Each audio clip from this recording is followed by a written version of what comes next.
मुंबईमध्ये शिवाजी महाराजांचा पुतळा 5 वर्षांपासून अडगळीत। मध्य रेल्वेच्या नियम बदलामुळे पुतळा धूळ खात पडल्याची चर्चा। एबीपी माझाचा एक्सक्लुझिव्ह रिपोर्ट।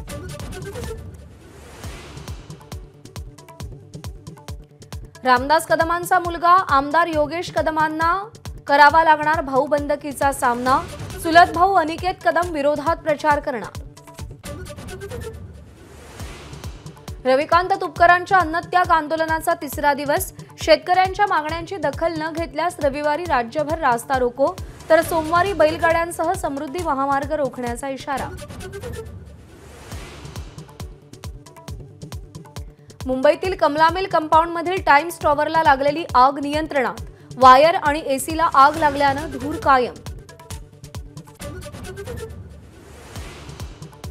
ठाण्यातील वाहतूक कोंडीवर तोडगा काढण्यासाठी पालिका आयुक्तांची पीडब्ल्यूडी पोलीस वाहतूक अधिकाऱ्यांसोबत बैठक।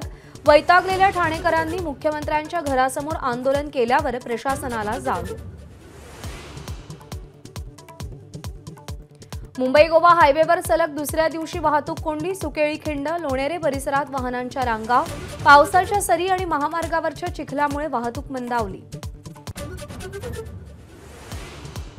मुंबईतल्या चाकरमान्यांसाठी कोकण रेल्वेकडून गणेशोत्सवासाठी एकूण 310 गाड्यांची सोय। 16 सप्टेंबरपर्यंत गाड्यांमध्ये प्रथमोपचार चौक्या सुद्धा उपलब्ध। मुंबईमध्ये गणेशोत्सवादरम्यान बेस्टची 24 तास सेवा। उद्यापासून 16 सप्टेंबरपर्यंत 9 मार्गांवरील 27 जास्तीच्या बसेस चालवणार। सिडकोतर्फे बेलापूर ते पेंधर मेट्रोच्या तिकिटात 33% कपात। उद्यापासून नवे दर लागू होणार।